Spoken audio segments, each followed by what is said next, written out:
welcome to another Title Tuesday broadcast.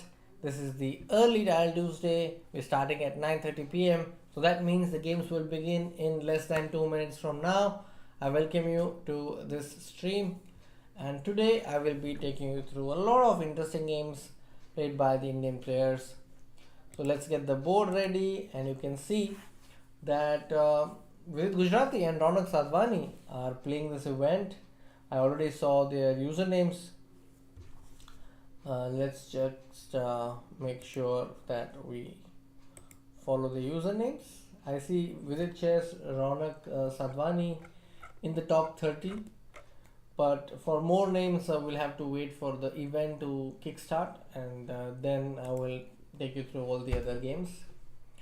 Meanwhile, I'll take a moment to say hi to all those who have just joined. Hi, Crazy Fabric and Vandana Chellappa. I hope you are doing great and are safe wherever you are.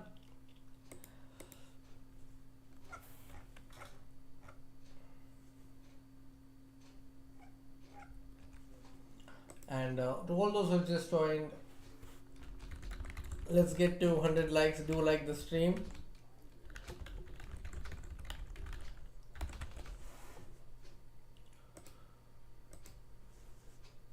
I think our moderators will be here very soon.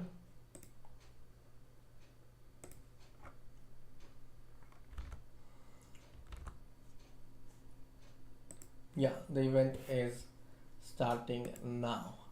So here we have Vidit Gujrathi playing against a candidate master. Vidit is right now in Belgrade, Serbia. And yeah. So here Vidit has started with e4, and it's an Italian game. You can see the bishop is on c4, rook is on e1. Let's also start the music. Alright, d4, f5. I think ef5, bishop f5, de. The queen hangs on d1, so you can't really take this pawn on e5. So this is a very critical moment for Vidit. Will he push d5 or will he take on f5? I think that's the question. And he takes on e5. Now black can actually take fe4, rook e4 and play rook takes f3. Will black go for this dangerous exchange sacrifice? I'm very curious. Yeah, he goes for fe4. Now will he take rook takes f3? He goes for rook f3. So maybe all this is a part of black's preparation. Because after queen f3 there will be queen f3 is not possible, sorry. Queen f3 is met by d5, so Vidit has to take gf3 here.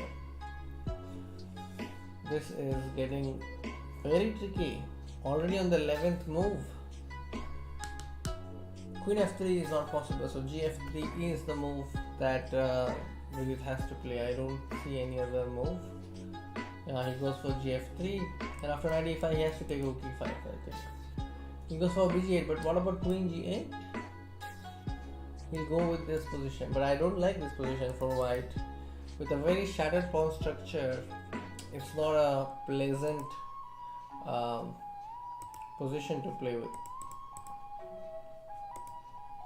Hi Anshika and hi Arjun, and hi to all those who have joined the stream. I hope you're doing great. And the game that we have is of Vidit Gujrathi. He's playing against a candidate master from Argentina. And let's take a quick look at Ronak Sadhwani. Here Ronak is playing white and he's playing an IM from Russia. Yeah, I think it's a stable position. Let's also check games of other players who are playing. We have Thunderbolt, who has already won the game. Thunderbolt, we don't know the name of this FIDE master, but he's from India probably.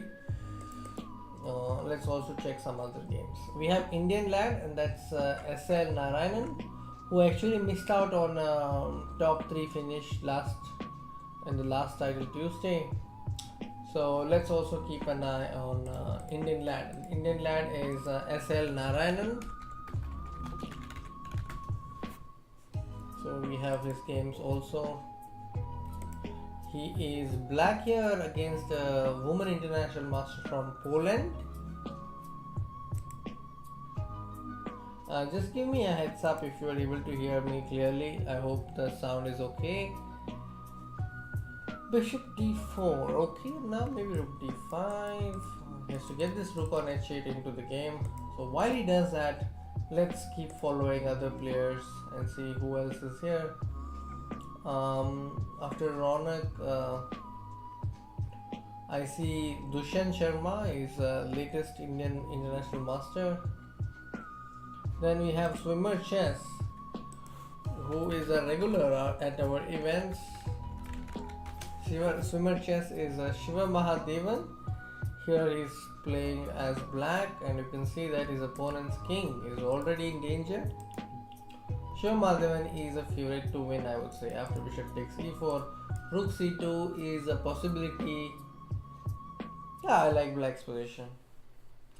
Yeah, already rook c3, and I think that should end the matters in his favor very soon. Yeah, he goes for it. He plays the absolute best move. Okay, let's also check who else we have. We have Grandmaster Srinath playing in this title Tuesday. He could also be streaming on his YouTube channel. I'm not sure, but consider following him on his YouTube channel. Maybe moderators can put the URL of Grandmaster Srinath's YouTube channel.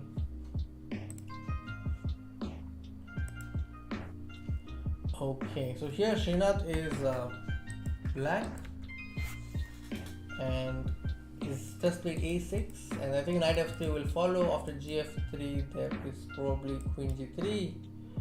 Yes, he goes for it. So this is definitely a brilliant move. After queen g3, king f1, queen takes f3, king g1. I think he can just take away all the pawns. He can also capture s3 pawn with a check.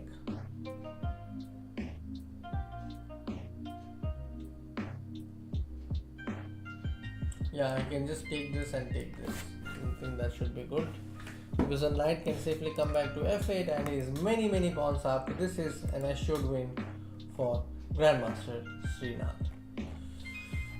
Okay, let's keep scrolling and see who else we have tonight. We have Grandmaster R.R. Lakshman. We also have Sunny Star, woman FIDE master from India. Who is Sunny Star? She's C. Lakshmi, another talented junior from India. Then we have Dushan Sharma, and who else? Mohan Kushagra is also a talented youngster. Then we have international master Srihari LR, who often plays in Title Tuesday. His username is Blitzking1729. I'm just scrolling through the list again, just to make sure that I'm not missing anybody. We also have Samarth Rao playing in this Title Tuesday. He's playing against National Master Jonas, and unfortunately he has a losing position right now. Alright. Any other game? There's Killer Toy, but I don't know who that player is. I think in the next few rounds we will come across more players. We also have Bharat Subramaniam playing in this Title Tuesday. He also became a Grandmaster very recently. Yeah, and now let's come back to our leaders. I think, yeah, Vidit Gujrathi has won his game.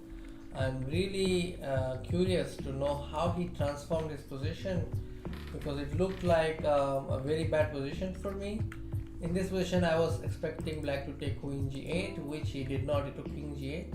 After bishop f4, queen d5, bishop g3. I think the active position of the queen ensured that Vidit had a lot of chances in the game. And then after this exchange of queens, the material advantage and the poor position of the knight probably helped Vidit. This is a very nice move. The knight was protected by the bishop, but Vidit constructed an interference and also took advantage of the fact that the d7 bishop is hanging. So now bishop or knight, both the pieces are attacked at the same time. So eventually one piece is going to fall, and that's what happened. I think this move rook e7 was very clever and well found. Alright, let's take a quick look at some other wins. Hi Khushi Gupta, I hope you're doing great. And let's see, who else we have? We have this FIDE Master Killer Toy. I think that's Arindam, no, that's Arvinder Preet Singh. He's World Amateur Chess Champion. Again, somebody who has played a lot of national events. I've also played against him in national tournaments. And now we also see Hikaru Nakamura playing in this Title Tuesday. So we have some results, as you can see. Vidit Gujrathi, SL Narayanan, Ronak Sadhwani, they've all won their games. And who else? There's this one game going on, and once this game ends, we will have the next round. So it was a nice win for Vidit. I think he had that one critical moment where his opponent sacrificed rook takes f3, but otherwise I think it was a very good show, especially the last move rook e7. And about Ronak, I think he had a good position. Shiva Mahadevan also outplayed his opponent with his opponent's king coming in the center. So a lot of wins for Indian players. Now it's time for round 2.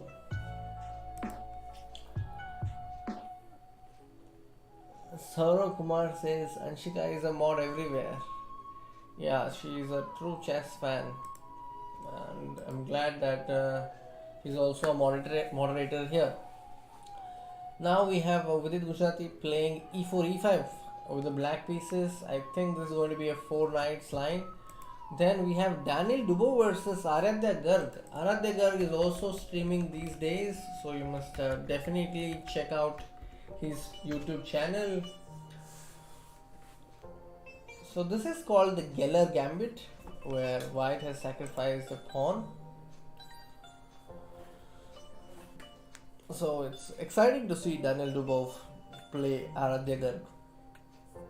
b4, maybe he's going to play e5. Okay, bc3 will take ef6, so knight d5. Now bishop into c4 is threatened, so c3, bc, knight c. I think bishop f5, knight will go to g3, right? Or maybe he has some other plans. But the move bishop f5 looks like it's all prepared, yeah? Because on knight g3, Aradhya will take knight takes c3, and then he'll take probably on e2. Aradhya Garg is from Delhi, to all those who don't know. And is also, I think, a former national junior champion, and has won the state championships in Delhi many times. Queen e1, okay. Now knight e2, queen e2, and then castles. I think black should be really good. I like Aradhya Garg's position. At least until here it looks like he's doing fine. Let's go to some other games and then come back to Aradhya Garg. Here we have Grandmaster Srinath playing against a woman international master from Russia. And what do we have? Is this a Catalan? Yes. That's good news for Anshika, who is also a fan, not only of chess, but a fan of Catalan in particular. And then this knight will go to c3, I think. Alright, so I think Srinath has a decent position out of the opening. Especially with the Catalan, you can expect him to have a good position. And then we have Ronak Sadhwani. Let's take a look at Ronak's game now. So Ronak is playing black here, and the position seems very closed right now, but I like black's position because this king on h2 with the pawn on h3 is not really safe. This pawn on h4 can become a very dangerous thorn. So yeah, bishop f3, I think queen will come to f6. So by thorn, I was suddenly reminded of the Wordle challenge today. How many of you actually do Wordle here? Alright. Knight f6. g4 could happen very soon. Yeah? I think so. Then queen d7 can also be an interesting idea. Typical cautionary idea to place queen in front of the bishop on this diagonal. This is purely in style of Korchnoi. Then we have SL Narayanan playing white against Grandmaster Harry Rakhel. And you see, Indian lad started with b3. Wow. That's interesting.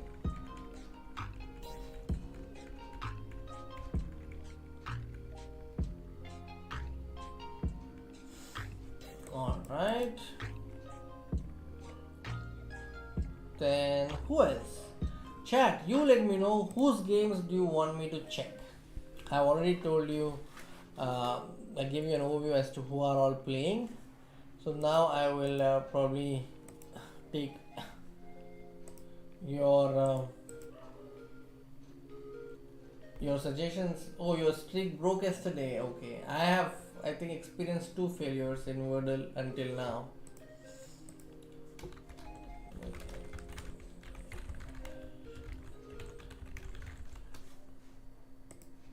Let's ask this question. Ram Arvind is playing after a long time. Is he serious or casual? Mohan Gowda, that's hard to answer. We cannot really go inside a person's mind to understand their state of mind at the moment. So I really don't know whether he's playing for fun or whether he's playing seriously. Sorry about that. Okay. Coming back to Dubov's game, I think Aradhya has built up a very dangerous position. This pawn on b3 really looking really strong, and e5 is also likely to fall very soon. So Aradhya is in great shape right now. I think rook c3 followed by queen d4 was also a possibility, but yes, this is also fine. Now the threat is rook c3, bd4, b3 hangs. Too many threats, and Aradhya is also leading on time. So right now he is a favorite to win the game, because after bishop e5 there's queen b3. So bishop c3, then now queen b3. Wow.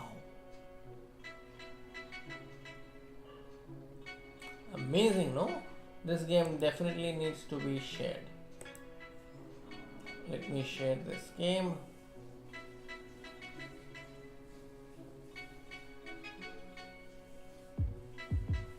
I'll definitely share this in social media. Hold on.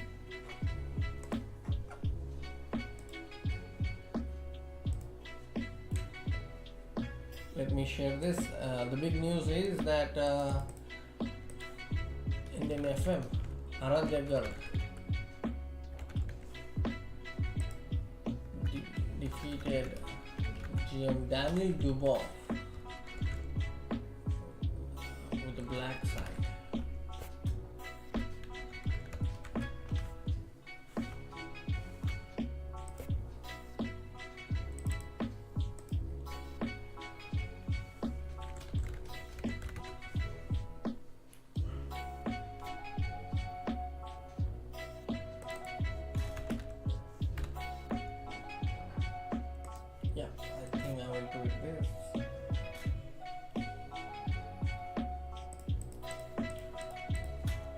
Alright, time to go through some other games now. Let's take a look at Vidit Gujrathi's game. I am very curious what happened there.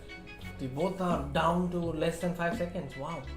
Queen f4, attacking two rooks. Queen e3, and then f4. King f8. d4. The rook on c1 is hanging. This pawn on e4 can probably be promoted. You never know. Yeah, he goes e3. And now I think he has some chance. He'll take a4 and then maybe push this pawn forward. I'll push a4 and then go rook b3. No, rook b3 may not be necessary. Just rook b2 probably. a3. He'll go rook b2 check. Rook e8 is a mating threat. Will he defend against this? 97. Oh, and now rook b1 is a threat. Wow. Now I think it will be a draw. I think he can make a draw. Rook d4 and then rook g4. Vijit maintains a cutoff, but I think this should be a draw. Rook b5. King g5, rook g5 check, and now at least a draw, at least a draw. King h5, he'll take this, and it's a draw. Oh no, they both will play. They keep playing. Rook versus rook. Every Russian schoolboy knows that it's a draw. This is a draw. Yeah, done.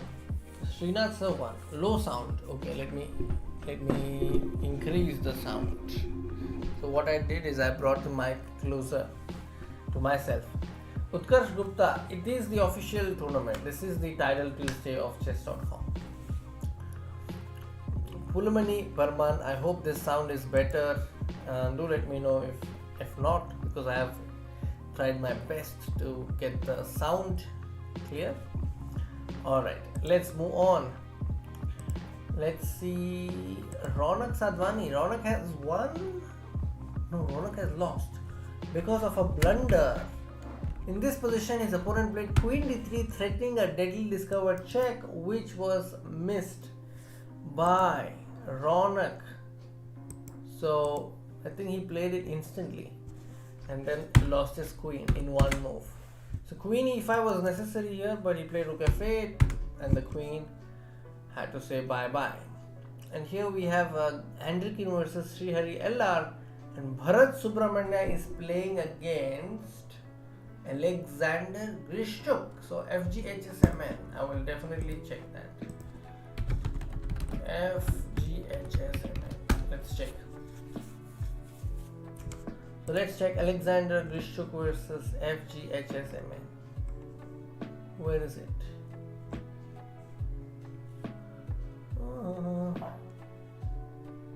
Yeah, that's the game. So here Bharat Subramaniam is playing the London system against Grishchuk. Let's see how this game goes. So this is one opening that you all can try. Even Anshika can try this. Rohit, only Ronak is playing, Arjun is not. And London system, coming to London system, I think that's an opening that you all can try. With the white side, it's an opening that you can learn easily. Grishchuk has made sure that he captures and exchanges this dangerous bishop on d3. And with the move a4, Bharat ensures that he has some space on the queen side. Black can actually still get some ideas like c4, a6 and b5 to build some pressure on the queen side.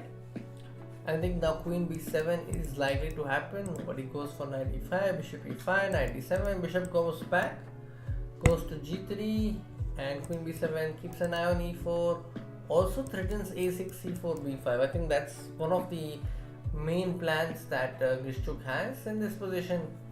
I think he'll play a6 very soon. That's my feeling. And now Bharat is getting ready for e4 break. As you can see, in most openings, if you know the key pawn breaks, it's very easy to find moves. And Bharat Subramaniam is showing that he knows that white should play for e4 break here. But whether that can be achieved or not is another question, because if you play e4 here, black has problems, white has problems with cd4. d5 there will be queen d5, and then the pawn on d4 will be isolated. So Grishchuk has found time to provide a luft for his king in case of any backrank problems. And will Bharat go for e4? I think that's the main question here. Will he go for e4?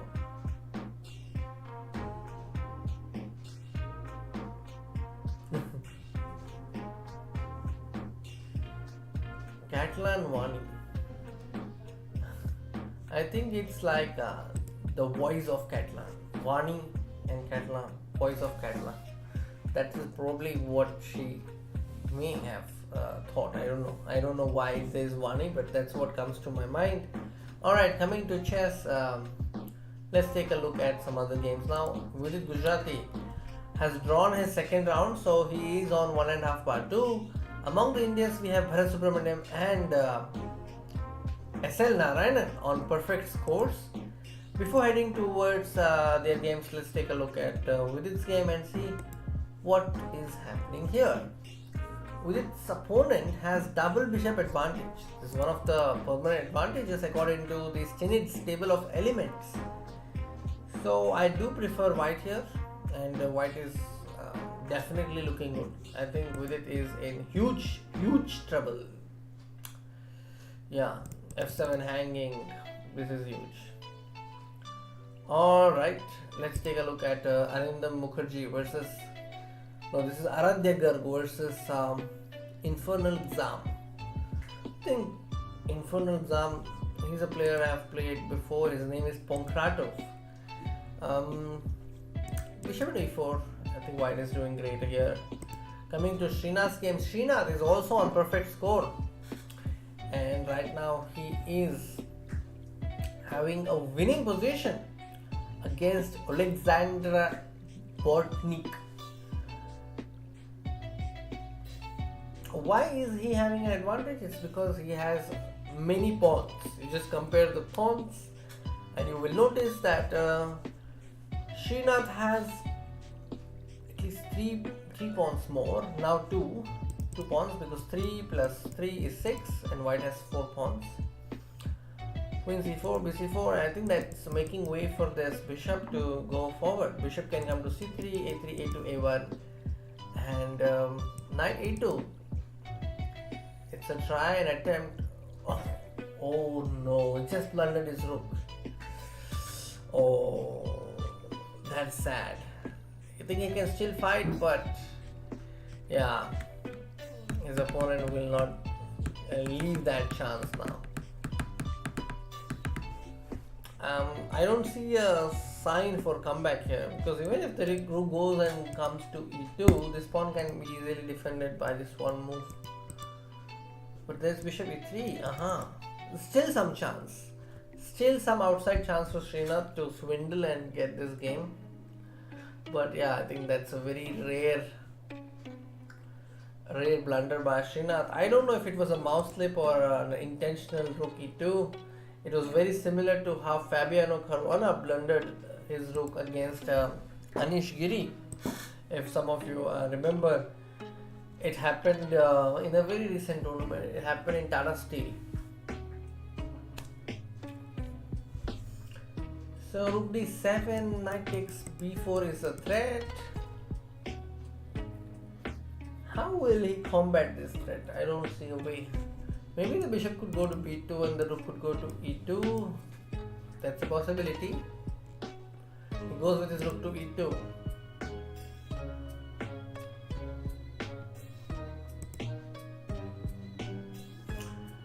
Meanwhile, rook d4. Okay, so cd4, knight b4. I think Srinath is about to lose this one. Indian lad keeps his fine run going with another win. That's great. And then we have this game where Andrikin Dimitri is about to win against Srihari LR. Then we have Vidit's game, who has managed to save this position. Like, he was lost and now the position is at least even. So I think that's great, remarkable to have survived such a dangerous position. Bishop d4 and it's gone. Vidit wins. Wow. Knight d4 and then rook g1 and then knight f3 and then h5 and this bishop is gone. That was such a turnaround. Vidit was lost at one point. I think this was a moment when I called it off. I said it's all over. But after some moves, I see that he's managed to come back. So let's see, how exactly did Vidit make a comeback? In this position, he played bishop c6. Now I am not sure why this move is bad. Looks so obvious, right? But after rook f8, knight f8, black has solved all the problems at once. So that means the correct move in this position was bishop d6. I don't know. But this is not so easy to understand for me as well. So bishop d6 is just probably preventing rook f8. Yeah, that could be the idea. if I go bishop c6, rook f8, and if I take this, what happens?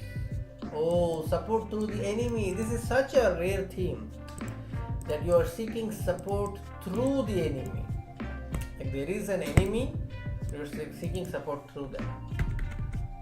Nice, nice, wonderful, wonderful swindle. But not so easy, yeah? Not so easy to see this. Swimmer Chess has scored another victory. Bharat Subramanian lost that game to Alexander Grishchuk. So I'm very curious how he won the game. So let's take a quick look. I think we left the position in the early middle game. In this position, the question was whether he will play e4 or not. Bharat Subramanian actually went for it, and then he got this position. I think that Bharat probably played it too safe in this game. That's what I feel. Yeah, you can see that, you can feel the passivity of his pieces. Obviously, I have experienced this. When big names are involved, it's not so easy to be yourself. Yeah, and then Vishnu converted this rook endgame advantage, 1 pawn advantage, into a win. So let's take a quick look at the standings now. Indian lad still going strong with 3/3, which is great. And right now I see that he's in the top 30, he is the only Indian. So in the next round we will keep an eye on Indian lad, and we really hope that he finishes in the top 3 in this particular event. BD6 is a hard move, I know. I mean, even I was not able to understand what was the point.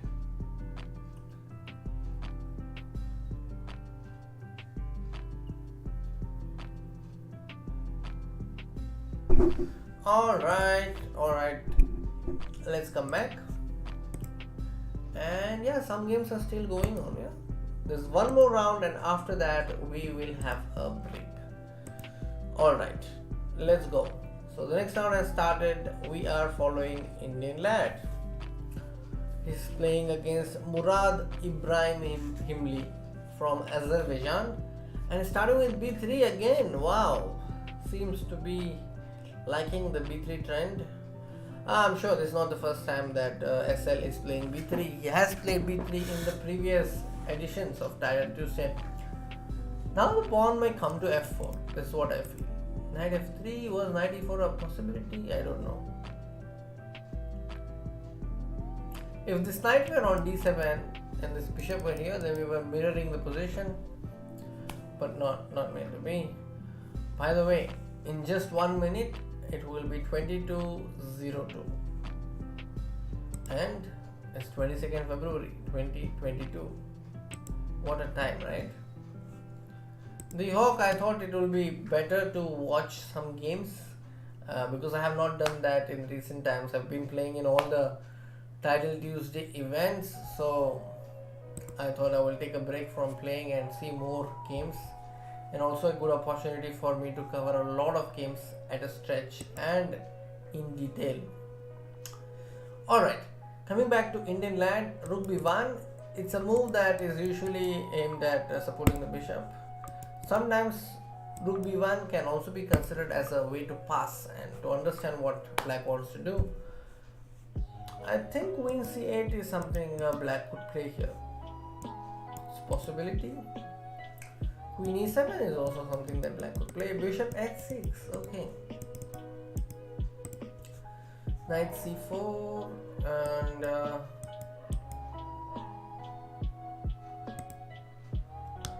yeah, Queen c8, very good. King goes to h2, very good.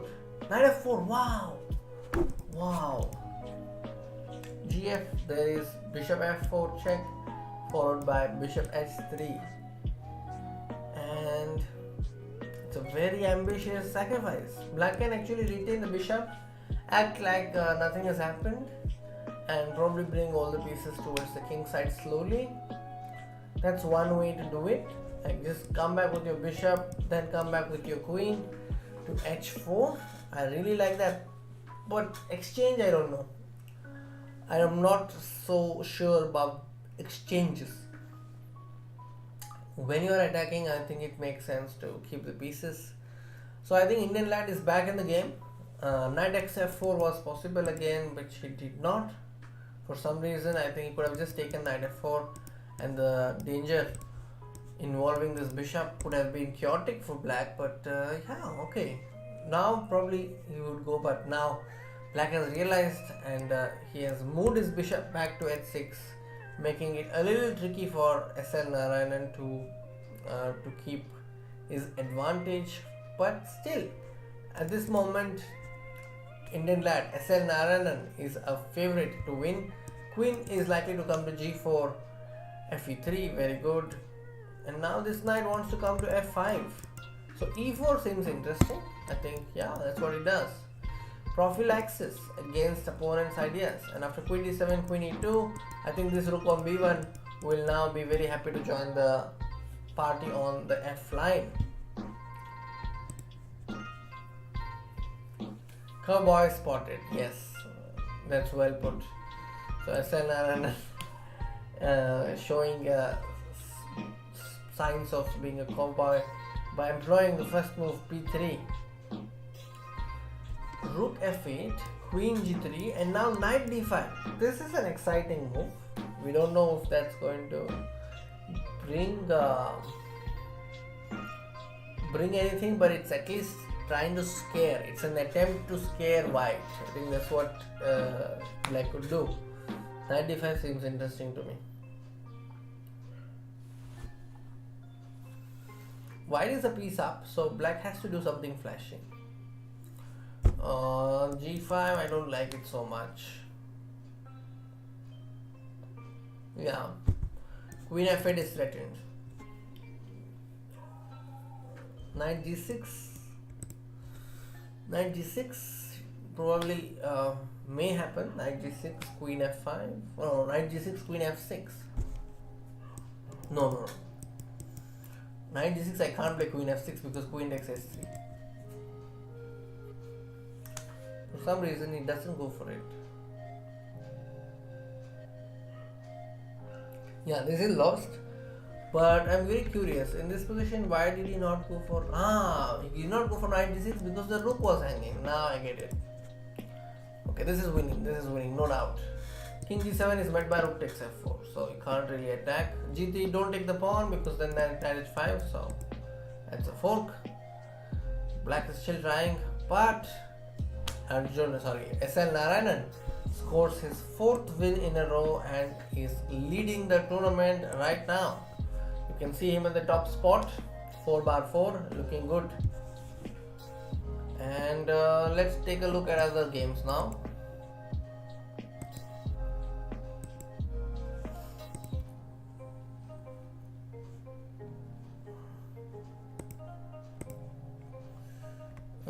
Vidit Chess, after that win, is playing against Chess DJW. Who is Chess DJW? Let's find out. There's this Dennis Wagner. Alright, and again, Vidit's opponent has a double bishop advantage. So 2 games in a row, you see Vidit Gujrathi surrendering the bishop pair. Again, I like black's position very much. White's king safety is weak. Well, like white's king is not safe at all. And after knight takes e5, d e5, queen e7, I think it's easier to be black in this position. Too many moves, too many ideas. But as white, you have to be very pragmatic and alert. And I see that one piece is missing. He just give away the bishop. Oh no. So Vidit is back in the game. Vidit was a piece down and his opponent just gifted him a bishop for free on d7. And now rook f7 and Vidit is winning. Rook f7 and Vidit is going to win this game. Bishop f7, then is rook e7, but it goes rook e5. Oh. And now it's level. Suddenly it's level. But yeah, you must also note that both the players are playing with less than 3 seconds on the clock, so it's not easy. And he's won the game on time.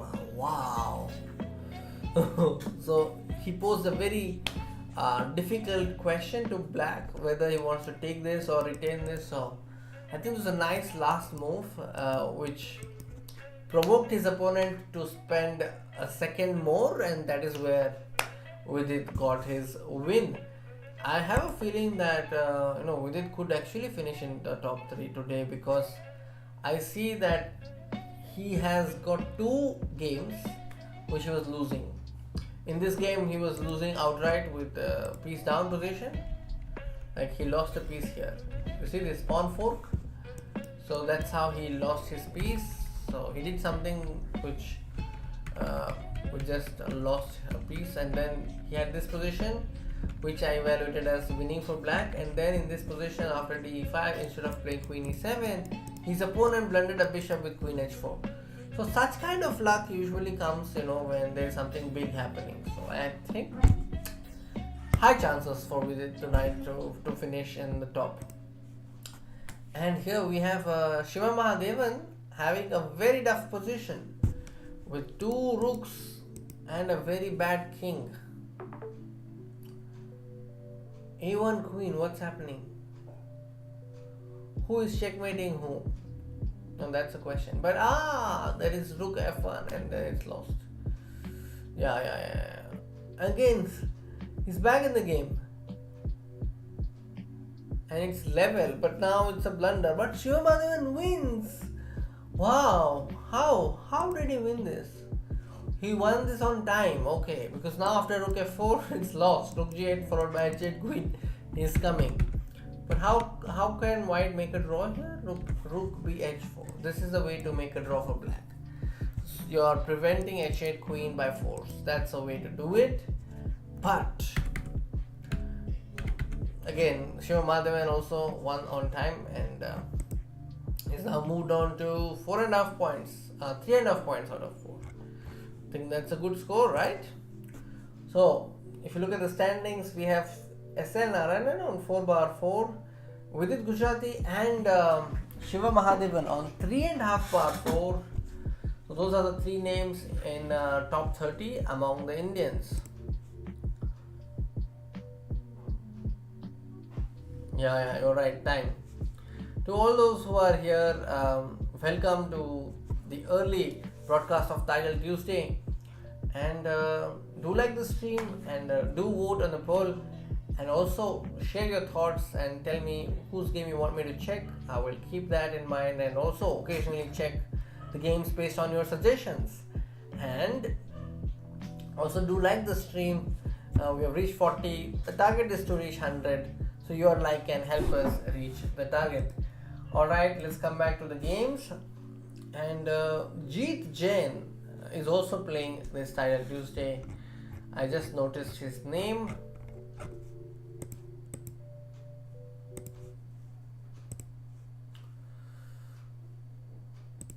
Give me a moment.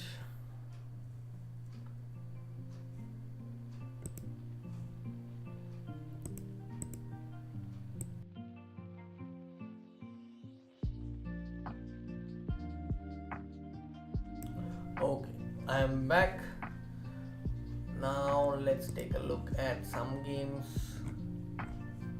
Srinath Narayanan is on 3 points. Okay, so he has won this game in the Queen's Indian. Okay.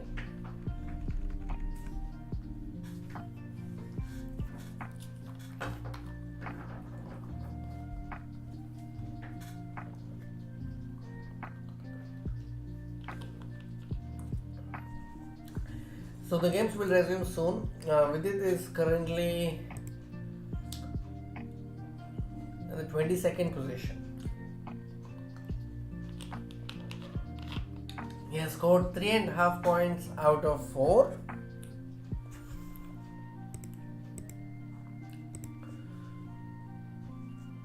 Srinjoy Roy. My view, I really loved that game. It was amazing to watch Prananda win against Magnus Carlsen. I think one of the qualities that Prananda has is to play the position of the opponent. So for in his mind, it was more like I have a good position, I have to keep playing, and I think that really is a great sign for Indian chess. So I did a lot of funny Q&A interviews with Pranananda. Enjoy Roy. Definitely check out the vision battle between Nihal Sarin and Pranananda. I think that will also be a great entertaining watch for all of you. If you've not watched that, definitely watch it. It's on our channel. It's a very recent video.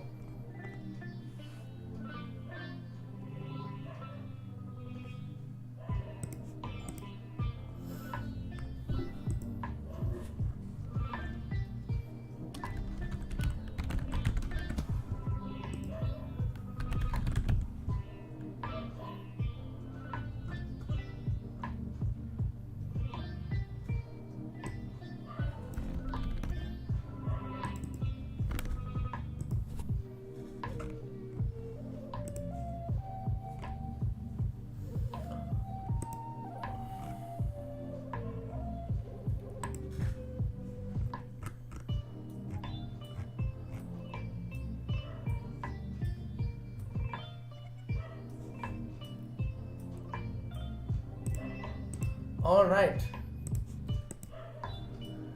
Hikaru's rank. Okay, I don't know Hikaru's rank. I don't see him here. No, I don't see his name here. But Grishtuk is on 4x4 right now. That is clearly visible on the screen.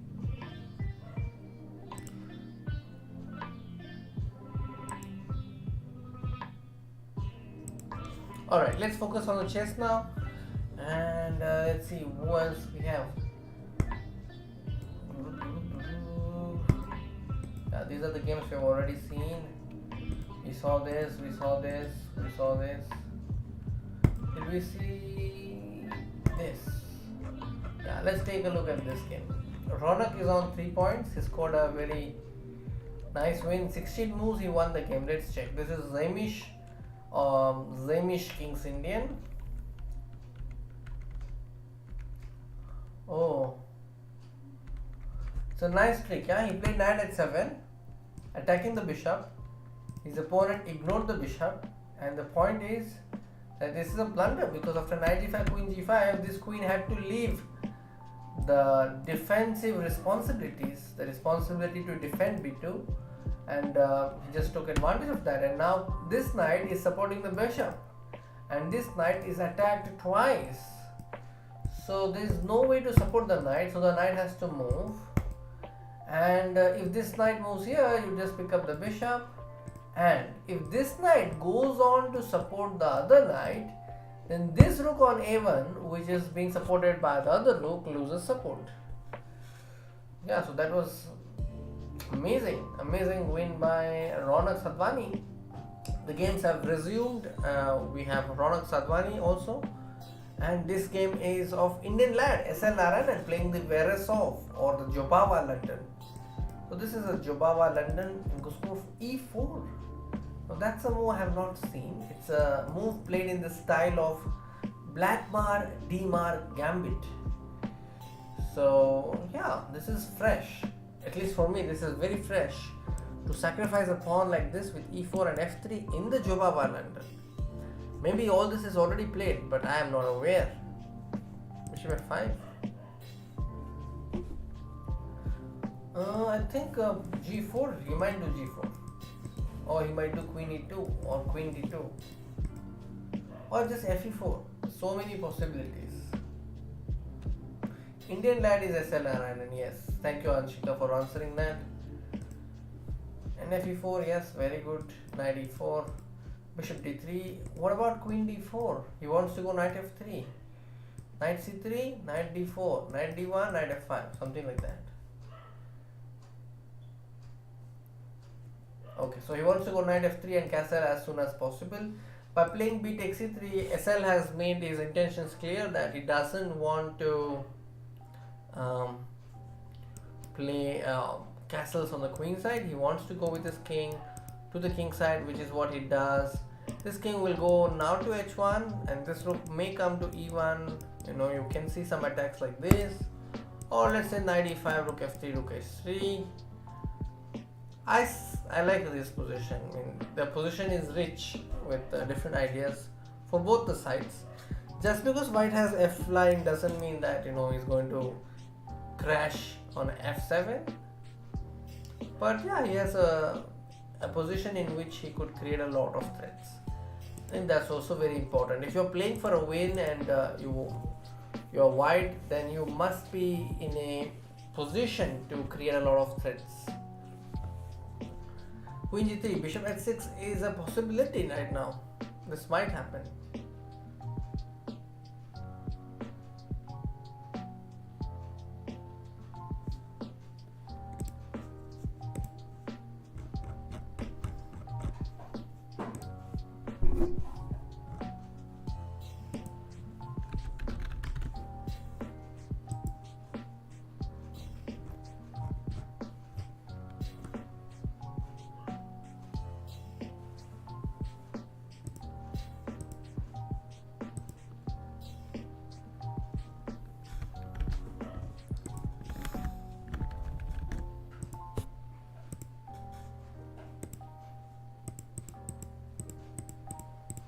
Okay, let's come back. King h8.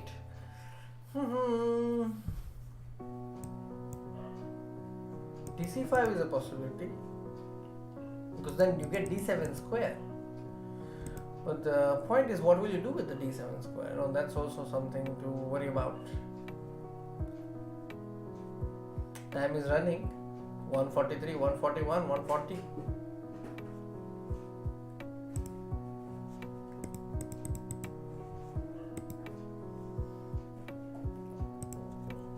He goes for dc5, okay, and I think there could be nd7, nb6.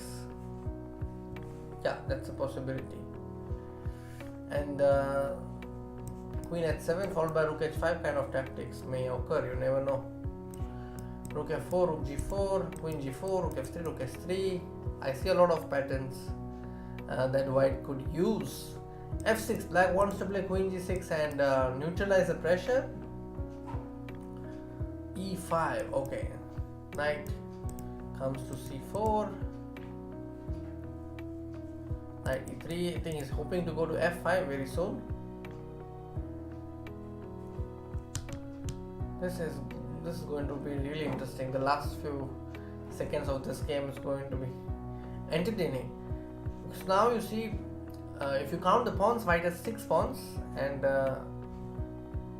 1, 2, 3, 4, 5, 6, and black also has 6 pawns, but these pawns are triple pawns. Just supporting c4 twice because it was attacked twice.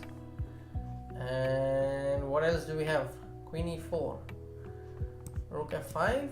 Will he go for rook f5? He goes for knight d5. Okay, queen e6. This rook will come. Rook d6 can be a threat in the future. Rook f7. Okay. Knight e3. This knight may not go to f5 because now that the pawn is on g6, white will try ways to probably put pressure on f6. Maybe the knight can go to d5. Yeah, I think this knight can go to d5. The queen can go to d5, threatening queen d5, cd5. Rook goes to f1. Okay. Bishop e7, queen d5. Exchange offer.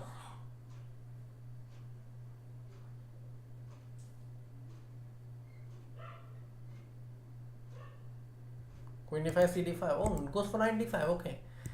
Putting more pressure on the f6 pawn. Bishop d8. Okay. g5, f5. He goes for knight f6. Bishop f6, rook f6. Okay, that means he has won a pawn, but these triple pawns can be a concern. So he has to be very alert and precise to convert this. He should not allow any entry to the black's rook. Knight c4 can come, you never know. King e2, knight c4, bishop moves to f4. Still has an advantage. I don't deny that. Now I think c6 is necessary. Yeah. And then bishop c7. He has a small pull in the position, plus he has an advantage on time. He has like 40 seconds more than his opponents. A smart boy, I think he did really well in the recent tournaments that he played. He was also part of our stream recently. I think after he played a lot of events, he did come to our channel and gave an interview. Rook e5, pawn on g5. Okay, king into e3, rook g3. This pawn will go forward. It's a race. So he has established a cutoff so that this king doesn't come towards h4. But this pawn can keep going, yeah?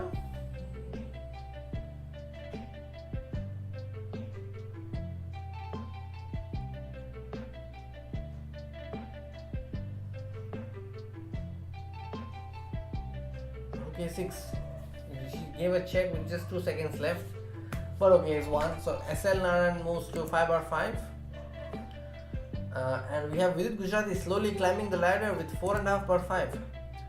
So Vidit has won the game as well. So let's take a look at Vidit's game and try and understand what happened in Vidit's game. So this was the game in which Vidit won. I think this one or the other one. Let me just make sure I'm choosing the right game.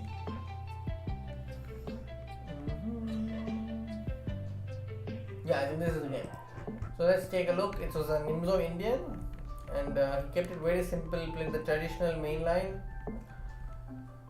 You see how harmonious his pieces are right now. Wants to go b5 sometime.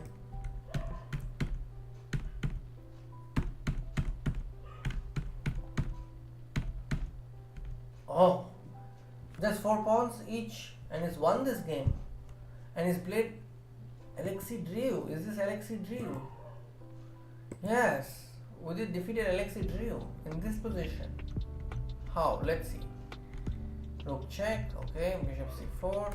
Small pull.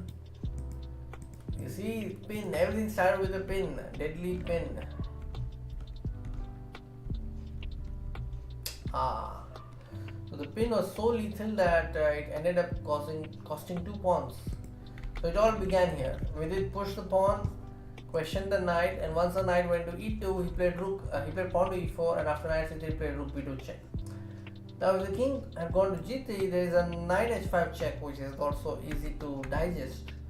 And if the king goes to g1, he loses the pawn on f3. So white had a very difficult choice to make. White ended up playing bishop e2. And then after bishop c4, the bishop was in the pin. And after h3, he played knight d5, decoying this knight on c3 and undermining the defense of e2. And then after king e1, bishop e2, knight e2. I think this is probably a safer way to keep continuing, but after knight d5, ef3, Vidit had huge advantage, and he converted this very nicely. 3 pawns up. Amazing. So yes, that was a good win for Vidit, who has now got 4.5 points out of 5. Indian lad in the lead, so we will keep our focus on Indian lad right now. He's playing against Grandmaster Z Kid, and let me just quickly check who that player is. His name is Steven Zayak. Okay, it's a new name. Hi Akshay Sankar, how are you doing? Welcome to the Title Tuesday broadcast, and do like the stream. Let's get to 100 likes. Alright, so this is a French, and the knight can come to f6 very soon, but e5 was a threat, so that's why knight SL went with his knight to e7. Knight can come to g6. Knight f4 is an immediate threat. I think he can directly go knight f4. Yeah, he goes for it. Bishop f4, e5 is likely to happen. This bishop can come back to h6, and I think this bishop will find a safe square on g7. This rook can come to b8. I think he has a good position out of the opening SL.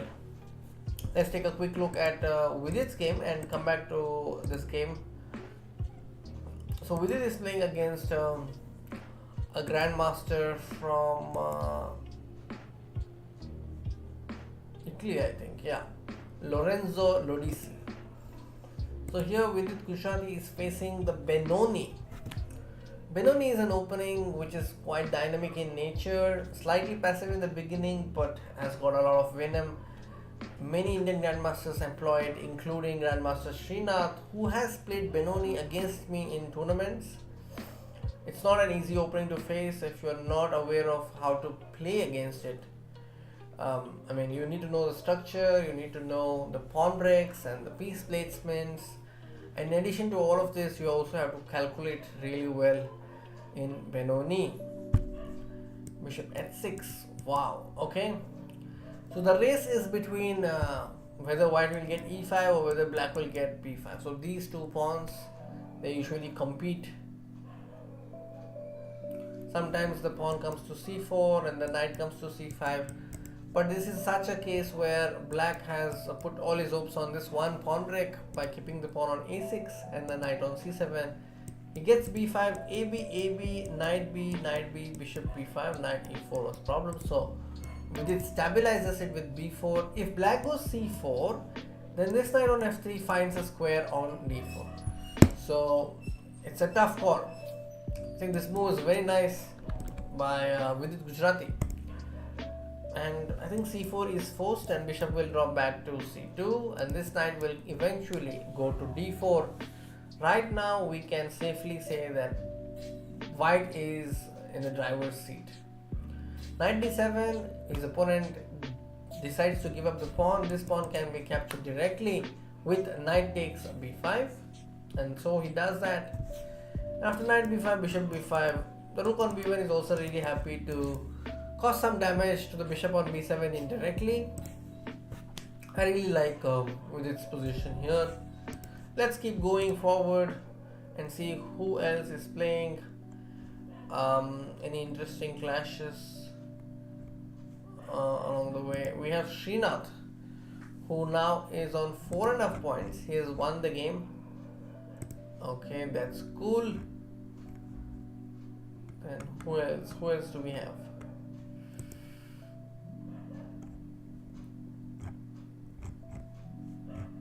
Yeah, I think that's about it. Here we have Aradhya playing against Moro 182. Is the queen trapped? I don't think so. Maybe the queen can come back to e5. He goes to c4. Still a good square. And Aradhya has a decent position. Coming to Ronak. Ronak is on 4 points right now. And in this particular position, he has the double bishop advantage. And you know I'm a fan of double bishops. So I will say that black is doing really well here. Queen d2, bishop d2, king c7. Yeah, he won. Yeah, you're right. Bishop c3 attacking e5. Maybe pawn f6 to protect it. But he decides to protect it with the king. And this knight will come to d3, attacking the e5 twice.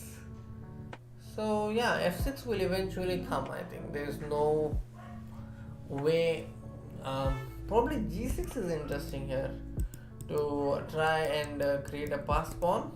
If black, he goes for g6, very good. Knight d3, bishop d7, f4, f6 is there. Yeah, doing good so far. Pushkar Gupta, SL Narayanan is playing Z Kid right now, and in this particular position it's pretty complex. I mean, you have to calculate here. There's no other way.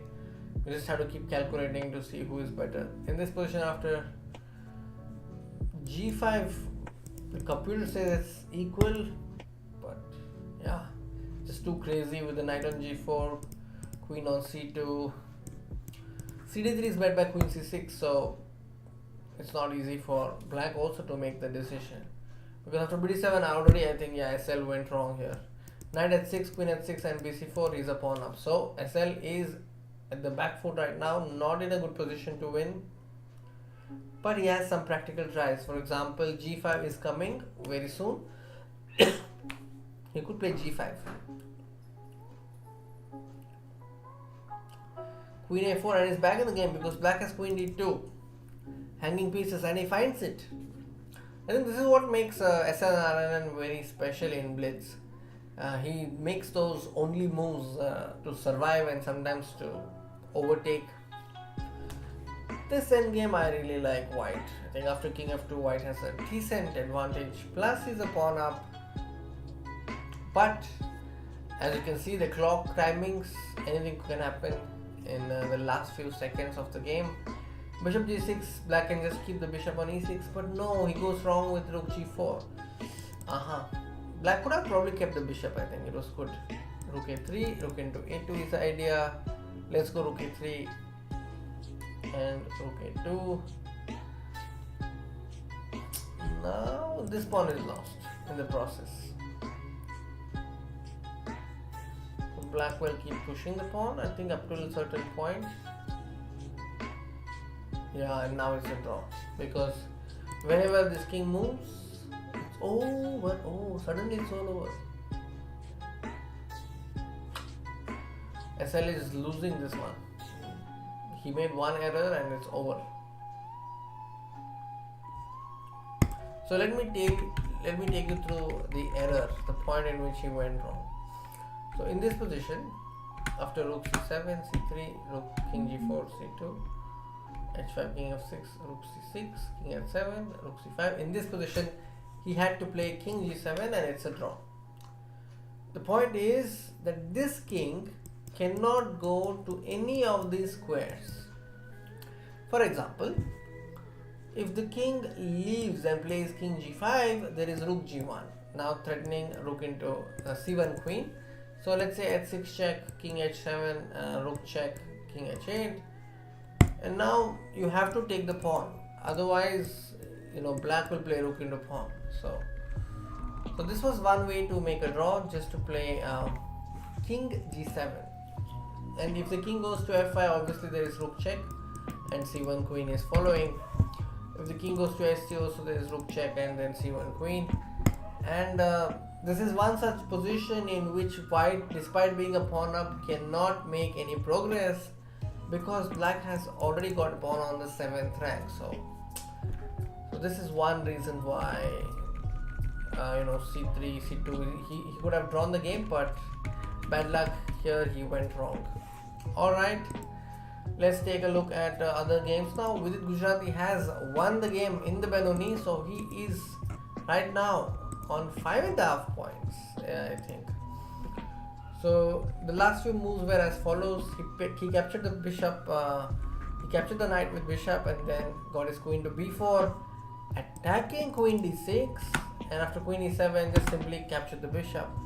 Capture the knight because now the bishop is hanging plus the rook is attacked. So when the black queen captures on d7, Vidit has queen takes b7, winning the piece. So it was very neatly conducted, the entire Benoni sequence.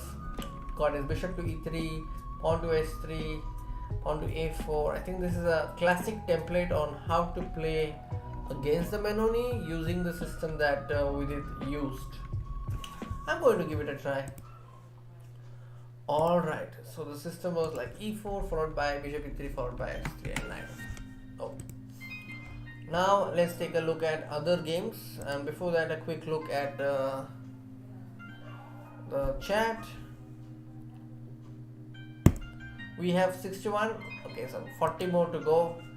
Dear viewers, if you're here and you've just joined, I welcome you, and do like the stream, give it a thumbs up, and let's continue the coverage. Here we have Vidit Gujrathi playing against Eltad Safarli. Vidit is currently in 5th position and SL is right now in the 12th position. Aradhya Garg also doing really well along with Ronak Sadhwani, both the players on 5/6. For now, let's continue covering the games, and let's start with Vidit's game. Here we have a line that it's called Rai Lopez Morphy defense. Okay, this is something that I have not faced in tournament practice, and neither I played it, so it's a new territory for me. But Vidit has gone d6, and this bishop will not come to g5 because of the pawn on h6.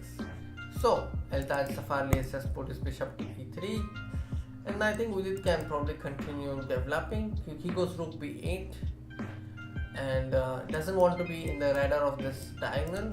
I think it's a wise choice. Bishop takes e3 is also a possibility. Castling is also a possibility. I'm concerned that if Vidit goes castling, then maybe Eltaj may have g4. But now that white has castle, I think it's not so dangerous. g4 is not an idea. This bishop can come to e6. This is a move I would have done. I would have played bishop e6. He goes for it. Good going. So a lot of viewers are actually guessing the moves in the game chat. So you all can also follow Vidit Gujrathi on chess.com. All you have to do is type /follow and then space and type Vidit Chess to follow the games of Vidit Gujrathi. Swayam Patel, hello and welcome. He's also one of our moderators here on chess.com India. And he's right, do like the stream. So Vidit has decided to part with his bishop by playing bishop into d5. His opponent can play ed5. And after knight e7, go e4. But in return, what Vidit gets is this pawn break with c6. I think he is thinking about it already. So that on dc6 there is knight c6. Yeah, that's a possibility. Knight h4. So he's giving up the pawn on d5. Now that's new. So after knight d5, he wants to play queen to f3. And on rook b5, maybe bishop c4, rook c5, bishop a6. This is getting very interesting now. It will be a test of Vidit's defensive skills. Queen f3, pawn will come to c6. Hi, Eric Chandrani. Think different, hello, welcome.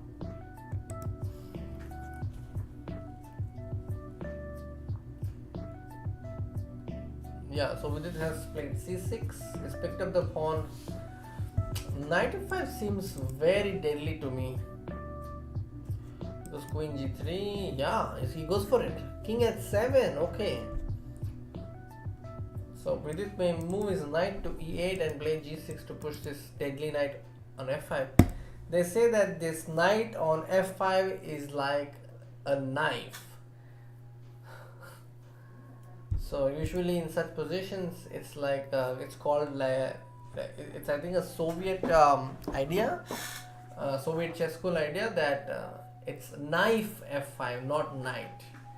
So it's that deadly, especially in positions like these, where white has actually got a lot of pieces lined up. I would say this rook is also going to join the f battery.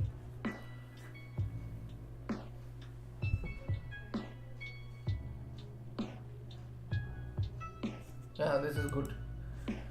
VD playing slow, might come under time pressure. Yeah, I think that's part of the game. That's part of Title Tuesday.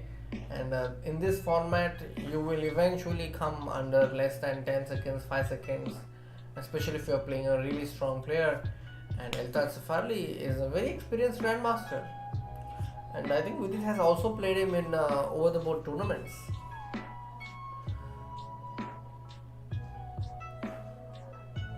Knight e4. What do we do? Knight h7, idea f5. g4 may happen. I won't be surprised if g4 happens here. Because white needs to find an answer to black's f5. And this f5 is coming with a lot of force. Can white reckon with this force? f5 is coming very soon. g4. Can we get g4 from white? Goes for queen g3. Black can take this pawn. Also play f5? No. f5 is met by rook takes f5. So Eltaj Safarli has defended against this one threat. d4. I think he will simply support the pawn with queen e7. There you go. Vidit has picked up the pawn on a5. And you know why VD is greedy. He picks up all the pawns that he sees. c4, en passant, bc, and now f5. Will we see f5? I think yes. He could have done f5 here. because after rook f5, rook f5, rook f5, there was ed4. But he goes for rook a3, forcing his opponent to take on d5, but I don't know. I don't think he will take on d5. Safarli may just go back with knight to d2. Yes, he does that. And queen g5. So Vidit wants to like really neutralize the pressure and is offering the exchange of queens. The exchange of queens will only benefit black here, considering how powerful the a pawn could be in the future. White has 5 pawns and black has more than 5, very clear. And after queen d5, he's lost a pawn, but knight e4, oh, missed. Knight e4 was a trick missed by opponent. And yeah, the game is still going on. Knight f3. I think queen e5 is also possible. Now knight f3.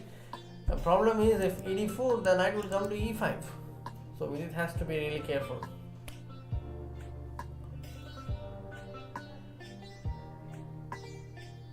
This is getting exciting. Queen e7, check rook f7. Both the players down to less than 5 seconds. Oh. Aha. This is... Okay. This has ended peacefully because the players have decided to repeat. Okay. Alright. So this is a very strange position, I would say. Yeah, very strange. But okay, I think kudos to Vidit. That in the last few seconds he found his way to draw. Also, Safarli really played aggressive chess in the final moments, because if he had not got his knight to f3 with bishop d5 followed by this decision, it would not be been so easy. And Vidit was just capturing all the pawns. Any pawn that he was seeing, he was capturing. It looked like Vidit was winning initially. In fact, he had a good chance. But then after this exchange on d5 here, I think there was one chance he missed. Knight e4 could have been very interesting, because the point is if fe4, then there was rook f7. Rook f7, queen f7, king h8, queen check, king g7, rook f7, checkmate. So he survived that, and after knight e4 he has queen e3, knight c3, queen c3, queen d6. This was one chance for white, but in the game, his opponent just took the pawn on d6 and Vidit took the pawn on e3, and yeah, they agreed to a draw here. Meanwhile, let's take a look at what happened with the other Indian players. Here we have Ronak Sadhwani on 6/7, Indian land on 6/7. A lot of Indians have now come to 6/7. So we have Ronak Sadhwani, Vidit on 6/7 and SL Narayanan on 6/7. In the chat, I saw somebody asking score of Hikaru. Hikaru is also having 6 points out of 7 games.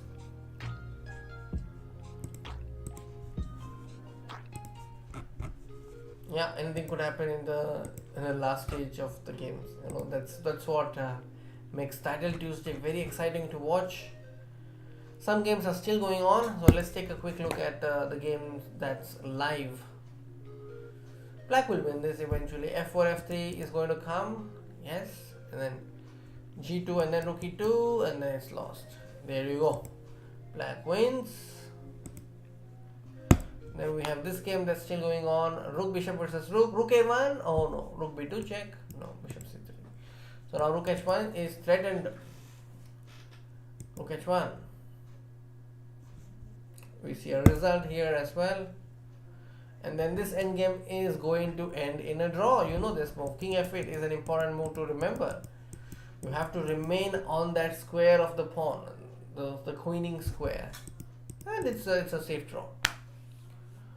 Alright, we have a draw here, and that means we will have the 8th round starting very soon.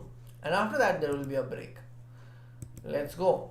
Hikaru versus Ronak Sadhwani. Wow, what a clash. Let's keep our eyes on this game. And Vidit Gujrathi is playing against Jobava Bahadur, another exciting clash. And Kobalia is playing against SL Narayanan. I'm spoiled for choice here, but since we are having Hikaru, let's keep our eyes glued to this game. d4, g6, e4, bg7. This is an opening that Hikaru uses very often in Title Tuesday. Knight c3, a6. it has a flavor of tiger modern. Whenever there is a6, we call it a tiger modern. And then we have b5. Let me just confirm. Yeah, it is tiger modern, I think. The knight will come to d7 very soon. h4 is usually met with h6 or h5. Knight goes to h3 because f3 is taken by the pawn. Knight g5, very good. Knight d7, I think bishop will come to d3 or e2. He castles, okay. Knight c4 is a possible idea. But he can just go king b1 first, and no, but he doesn't go for it. He goes p3, desperately prevents the black's knight from coming to c4. He prevents it, and then after king b1, queen e7.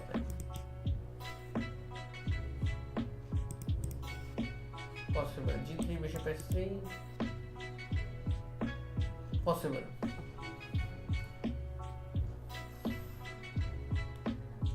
Bishop h3 may happen soon. You see that Hikaru is keeping his options open. It's not clear where he's going to go with his king. c5, that is risky. Yeah, it's, I think, double-edged, because one way it opens the position, and the other way it also makes Hikaru's decision to castle queenside a little awkward. Like, I don't know whether he's still thinking or considering castling on the queen side, but from now I don't know. e5, I think, gives away a very important square on d5. This is not a move that Ronak would be happy about in hindsight. It's just giving away a very important d5 square. But Hikaru doesn't take it. He goes with his knight to d7, and now we see that Ronak has given up a pawn on e5. And after f4, he's probably going to go to c7. Yeah, I think this is what he is likely to do. And I think Ronak will go for f4. That's what I feel. And then after f4, bishop c7, this bishop will come to g2. Yeah, that's what I think would happen. Indian lad is SL Narayanan. And let's come back to the game. Bishop g2, okay. Knight d5. Now he can take this pawn, right? Knight c5, knight e3, we have knight b7 or bishop b7. Too many threats, but Ronak misses his chance. Goes rook h e1, knight e3, rook e3. I think there is also idea of queen d7 and knight f6 check. Yeah. So yes, not all is lost for Ronak. Black is actually better here, but still Ronak has some traps that he can count on for now. Queenside castling, there you have it. Hikaru finally decides to go with his king to the queen side, and now this queen on d2 could come to f2, and that's what it does. Knight e3, this queen e3, and just stay cool that way and wait for black to go wrong. I think that's one strategy that Ronak could employ in this game. c5 is attacked, so Hikaru has to act, either play king b8 and ignore the pawn, or just take this bishop and make it difficult for white to capture on c5. So let's see what happens. Let's see. So dear viewers, we have reached 71 likes, I think 30 more, and we'll reach our target. Do like the stream. Let's come back to the game. After queen f2, you see that Hikaru is actually down on time. He has 50 seconds, whereas Ronak has 40 more seconds than Hikaru. More importantly, he's keeping his threats alive. Ronak, I think that's very important in a game like this. Rook d1, c4, okay. You can't go knight c5 because bishop g2. So this queen can come to a3 very soon, and things could start looking really bad for Ronak. You never know. And if the knight goes to c3, he will just simply exchange the bishops. He'll be very happy to do that. This king will come to b8. Yeah. Meanwhile, let's take a quick look at Jobava versus Vidit. I think that was very interesting as well. So here Vidit is playing against Slav. Okay, so it's coming out of a slab opening, and we have 5 pawns for both sides, but this pawn on h5 looks a little awkward right now.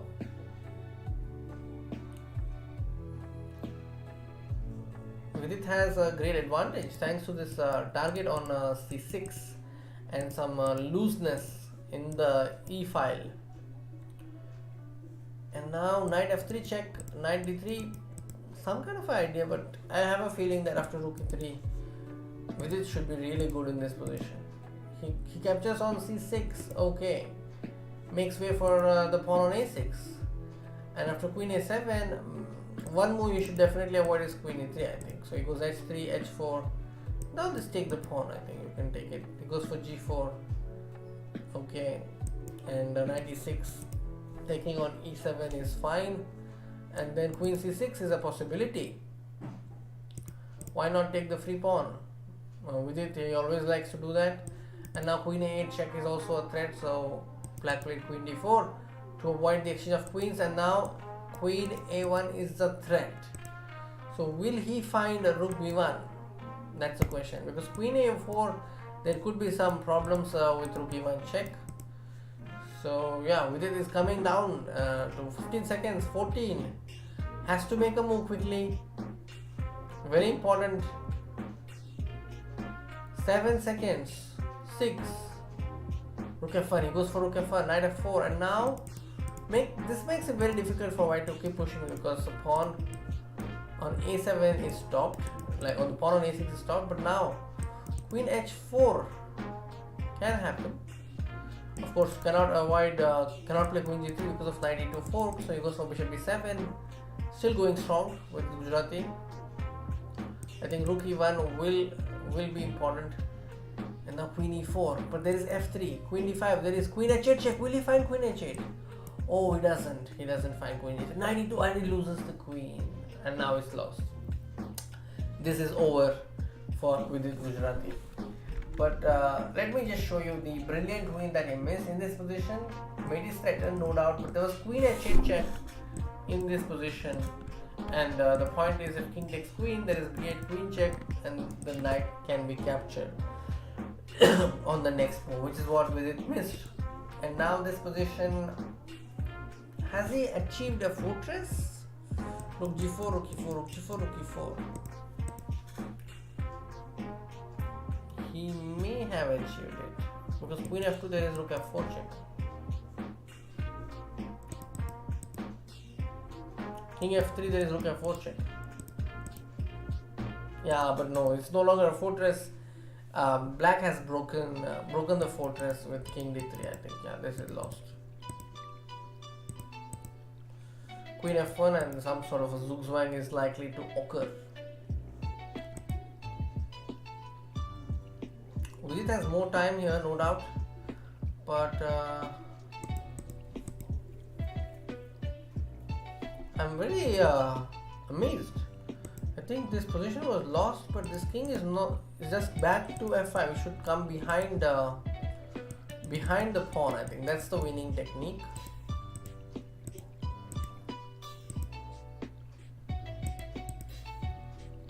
Yeah, this may end in a draw.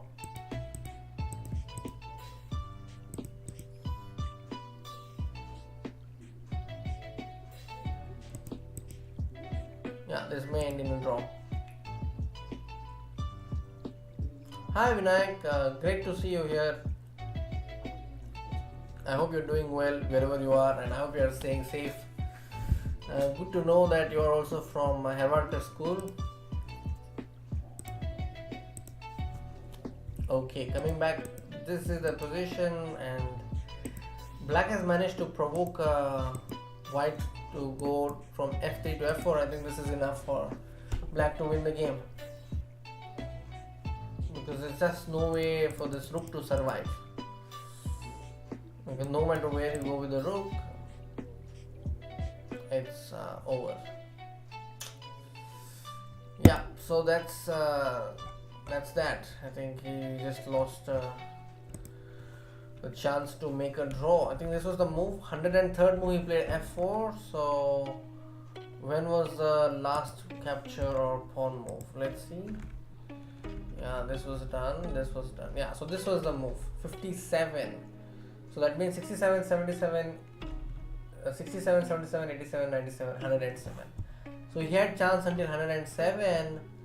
Oh no, so it's just too far. So with that, Vidit Gujrathi lost, and we were also seeing other game of Hikaru Nakamura. So let's take a look what happened there. Hikaru Nakamura. Oh, Hikaru has won the game. Aha. So that means two Indians lost their games in crucial rounds.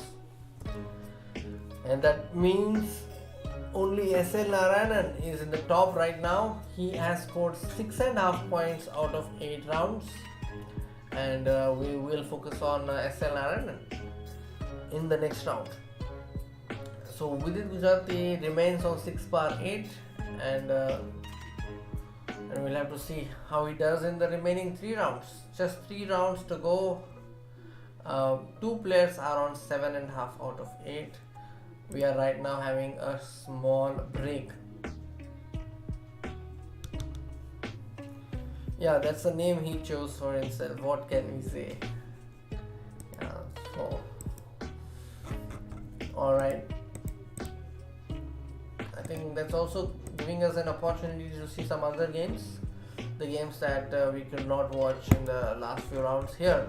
Kobalia versus SL. Let's take a look. How did this game go? It is a French again, and after 92 c5, cd 90. SL got this position. I think we've already seen this position, right? Yeah, something similar happened in one of the games.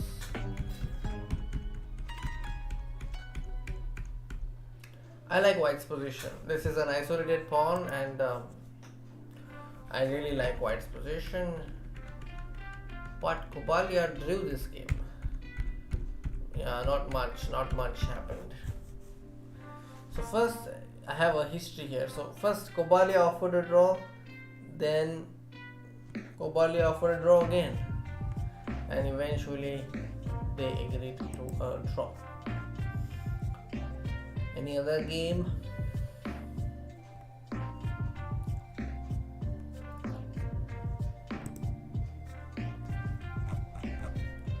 So Swimmer Chess is right now on 5.5 points. It's a classical Sicilian. It's got Queen B6, A6, B6, F5, 95, takes, Knight G4, takes, D5. Threatening Queen H2, yeah? And after E5, 93. If you take Queen E3, then you lose the Queen to Bishop C5. So it's continuing the attack with the F6, Knight F5. F7, 97. At the end of all these complications, Shiva Mahadevan has ended up with an exchange. Yeah, it's a very neat victory for SL, for Shiva Mahadevan. Good game by Shiva Mahadevan. Who else is there? Let's take a look. We have Aradegard, who lost to that's Gadagamsky. So let's take a look. So Gadagamsky has employed the A6 slab, which he does time to time. It's such a great opportunity to play against Gadagamsky. Okay, all this is fine.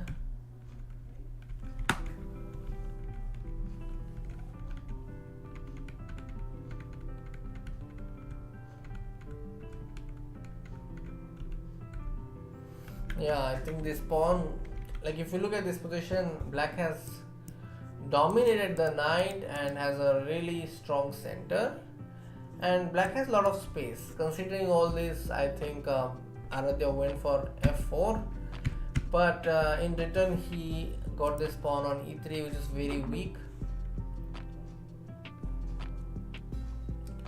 So yeah, after bishop f6, king f2, we got this game. Yeah, just lost after that. That was Aradhegar's game.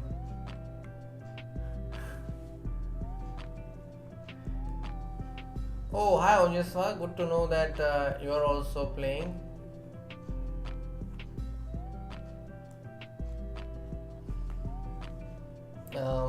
Rajaswa is a young master from Madhya Pradesh.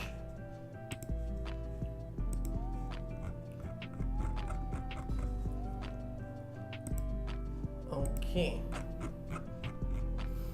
So I think we will have a lift off. I mean, we will have the next round very soon.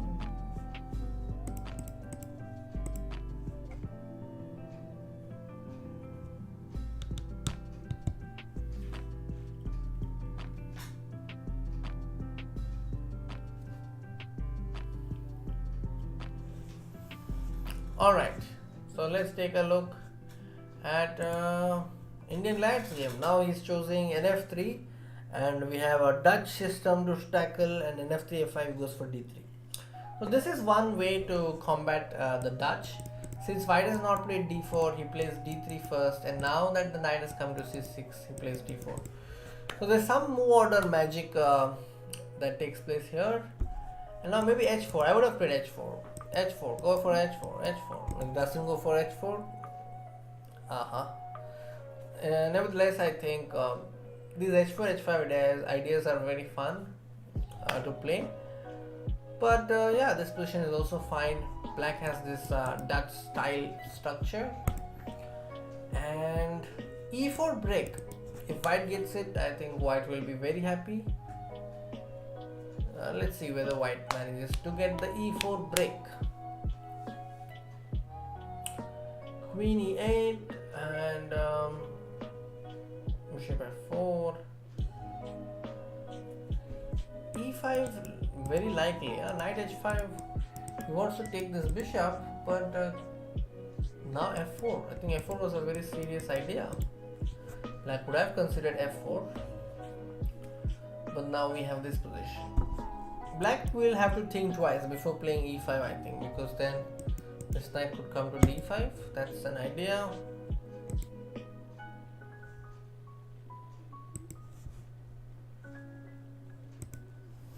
Queen C1 and now BG5. Is this his idea to go with this bishop to G5? That's what it does. Okay, good going. This knight can come to F6.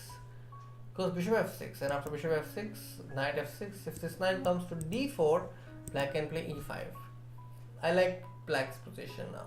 After knight D4, E5, Black has solved all the problems, and this bishop will come to E6, knight will come to C5, rook will come to D8. Black has transformed from a very awkward setup. Black has improved to such an extent that he can actually keep playing for more than equality. Queen E3, I think just rook E8. Just maintain the tension, no trade, nothing. Indian lad in trouble, I would say. G-spawn is coming to G5. Okay, let's take a quick break from this game and come back to it after a few moments. Here we have Pancrato versus Vidit Gujrathi. Okay, this is Queen's Gambit accepted. Bishop is coming to B7. Rook can come to D1. Rook C8. How do you defend this? Maybe Rook C1. Yeah, Vidit is on 6 points right now. Let's see what happens. C3 is hanging, but white has a pass pawn, and that's a central pass pawn. So I fancy his chances here. Hi Amai, how are you doing? I'm not playing the title Tuesday. I'm doing just a commentary tonight. So this is one time you don't have any score for me. And yeah, let's keep going. On BA5, I think this rook will not only capture on A5 but also capture on A7 because they are the same line. So rook A5 will follow for sure.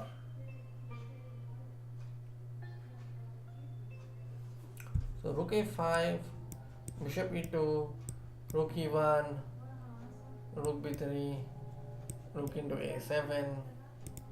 This will all happen.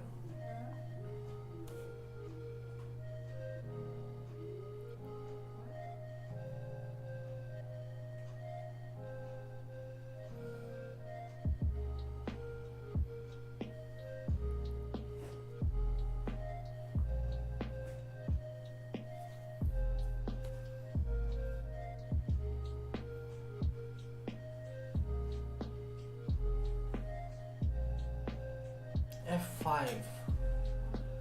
What happens on d6? I'm very curious.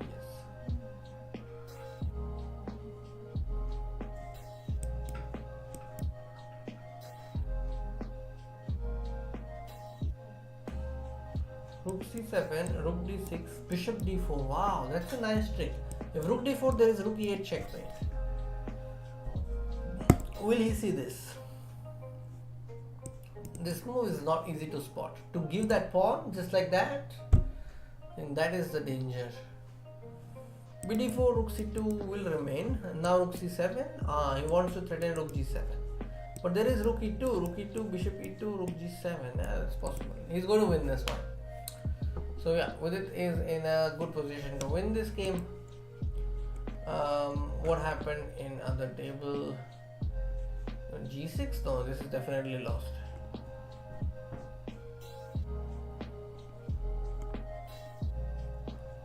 And we have this game. King takes f4. There is g5, king e3, f4, king f2, fg3, king e3, bishop c4. Yeah. Bishop g4, yes.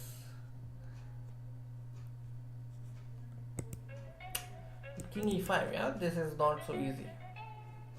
And now the pawn on c4 hangs. If you go c5, there is knight check followed by b4 pawn hanging. Knight g5 is possible, yes, keep going, king d2, king f4, knight f7, king g4, knight e5. He still has some chance, let's see. Knight f7, will he find this move? He goes f6, and after knight f6, he is losing a piece for sure. Knight d5. He's lost a pawn now. Okay, then bishop takes c4. Still possible to hold this game. Bishop f7, b5, c5, bishop b6. Oh, this is lost, it seems. Because this knight can come to d7 and pick up the pawn on b6. That's the reason. And this knight is doing a great job of shielding the pawn on b7 from further attacks. So this is getting very difficult.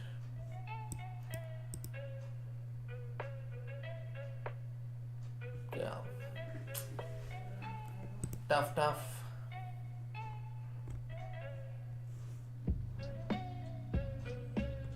Meanwhile, Srinath is playing against Zigalko Sergey. What's happening here? Yeah, Zigalko is winning. Ronak Sadhwani winning against Gavin Jones? No, it's a draw. Yeah, I think he will just take a draw. Queen f5 and take a draw. Okay, so that's a draw. And here, Indian lad is about to lose. Vidit chess has won. Okay.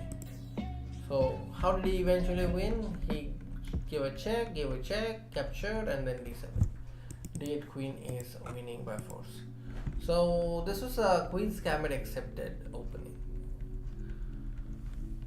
Okay, nice. You see this move bishop d6? The point is that if queen takes the bishop, there is bishop takes f7 and the queen drops. So a nice idea through which he got a pawn and then he built his advantage over that. I think it was a very nice game by Vidit. One of the best games tonight of Vidit, where he gave very little chance to his opponent. Almost no chance, I would say. No chance to equalize. And Srinath lost, FGHSM and lost, Swimmer Chess lost. Oh, a lot of Indians lost in this round, and Ronak Sadhwani has drawn, and Aradhi Garg has won. So he moves on to 6 points. Swimmer Chess stays on 5.5. Then FGHS7 also stays on 5.5. Ronak on 6.5. So that's the status right now. So Vidit chess on 7/9 with just 2 rounds to go.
Okay, let's come back and now focus on the games. Here we have Vidit Gujrathi playing against Arthur Gabrielian. A quick look at the standings will tell you that Jobawa, Hikaru, Becca 95 and Grishchuk are currently leading, and Vidit is trailing by 1 point. He is on 7/9, and the next Indian I think is SL. It's probably half a point behind him. Now let's focus on Vidit's game. F5. He wants to go maybe Queen E8, Queen G6 in the future, or just play Rook F6, Rook G6. Also, F4 is a potential idea. No, I'm sure he will refrain from exchanging queens, because exchanging queens will like benefit white is what I feel. He'll probably play Queen F7, Queen G6, or just play Queen D7. He goes for Queen E6. Knight C4, he may even go E4. And yeah, he has a very solid position. Knight B3, maybe just prevent Knight C5 just by playing B6. That's a possibility. Just go B6.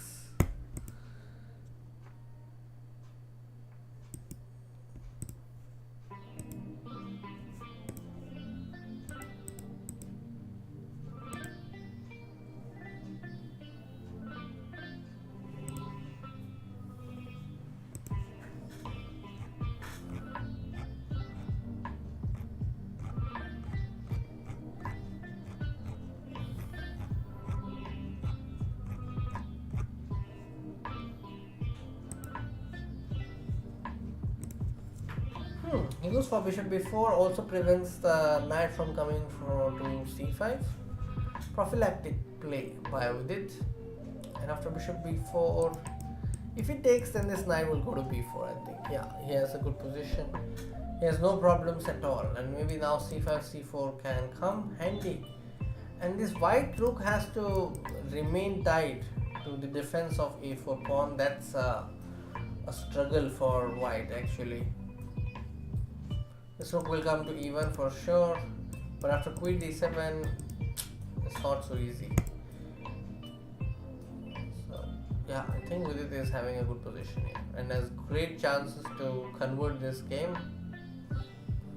A lot of players are actually guessing the moves here in Vidit's game.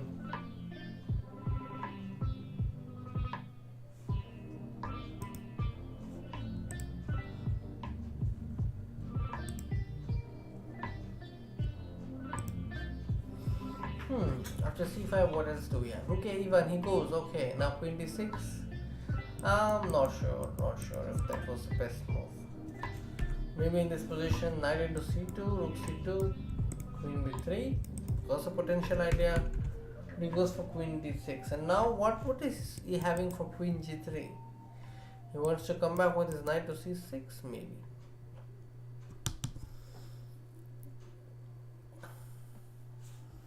Yeah, Arthur Gabrielian, strong grandmaster from Russia. Queen h5, g6. I think that was probably provoked. He wanted with it to go g6, and now after queen g5, the king is not as safe as it was before. Queen f6 is not possible because of queen f6, rook f6, rook e5. But c2 is also there in the pocket. I think that is something black can consider. In the last few moves, I think Vidit played probably the third best or the fourth best, which compromised his advantage a little bit. And now the position is balanced. He goes king g7, probably wants to play rook e7, rook e8 and defend the e5 pawn so that his queen could look after other affairs. Queen c1, I think now rook e7, definitely go for rook e7 and then play rook e8. f4 could also be an idea, you never know. He could suddenly become aggressive, white could play f4. And this rook on e8 and f8, they require some support. But from where will he bring that support? That's a big question here. White has to, black has to do something about white's f4. That's the threat I have noticed. He goes for c4. I don't know if this is the best move. He's deflected the pawn so that this pawn chain remains intact. But maybe it's a good practical try. Let's find out. Rook d7 is a threat. When it goes for it, rook d7, he probably has rook f7 in mind. Knight d4, okay. And now maybe f4 and e3. Looks like something that I would do. Just f4 and e3. Now b3 is a threat. King g8, okay, going away from the pin. b3, attacking the queen. Queen c5. f4 e3 is a possibility. Knight e6, there is rook e6. So not coming, not yet. If this knight moves to e2, there is a knight takes c2. Okay, so he has it all under control. f4 e3 is also another idea that Vidit could be considering right now. I think he will go for f4. Then that's what he does. f4, f3, queen g5. Again, another deadly threat that white has to deal with. Knight e2, f3. He goes for e3. Okay. f e3 and now f3. gf, you just take queen e3. And now just play f3. I think he's winning this one. Yeah, f2 and it's over. Black is winning. Very nice. Rook f3. Come on. And then queen e1. Yeah, this is over. This rook is coming to e2.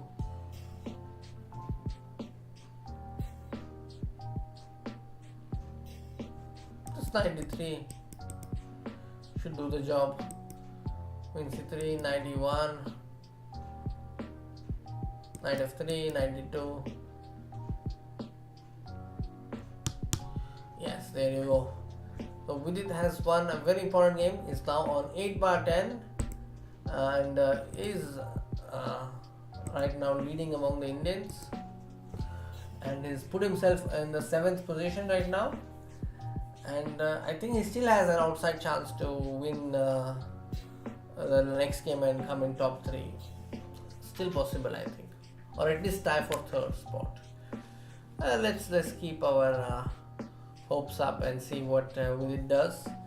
Last round to go.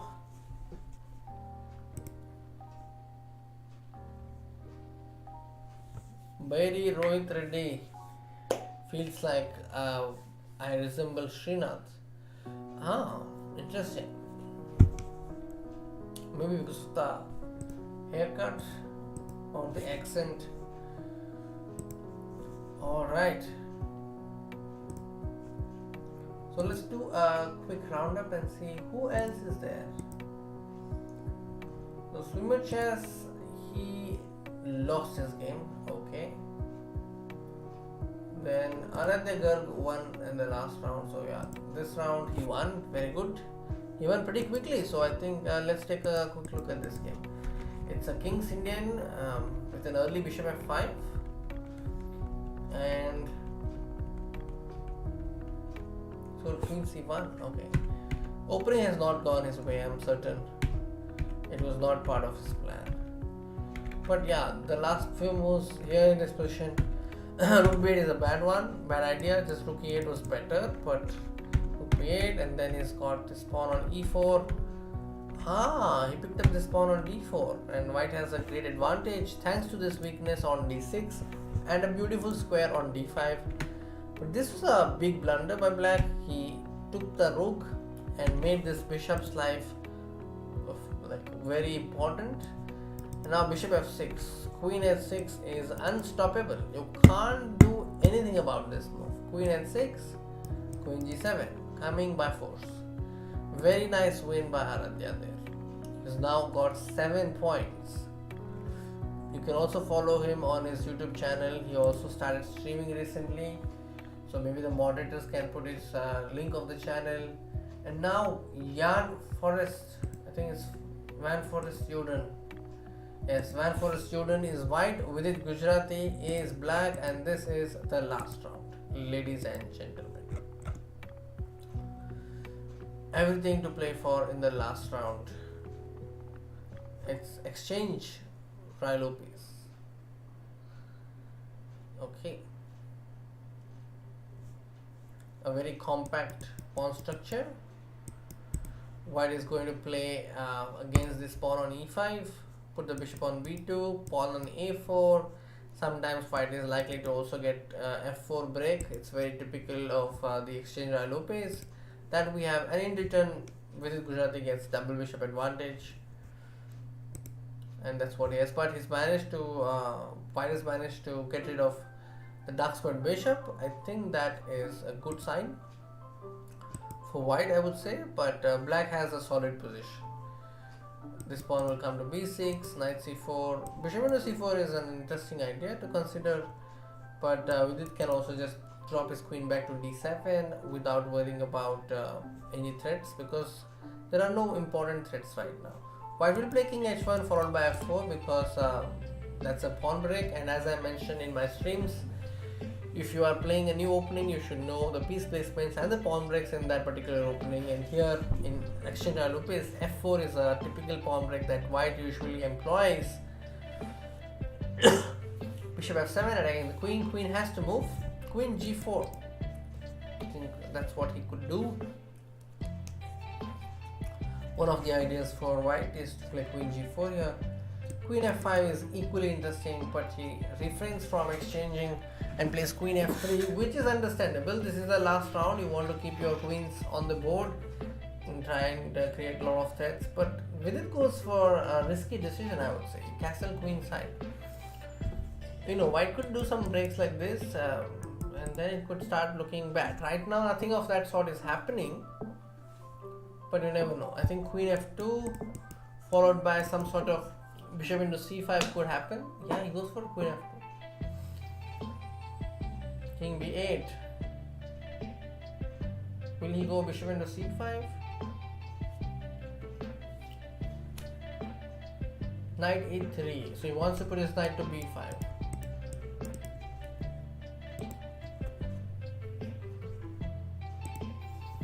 Knight to b5. Okay.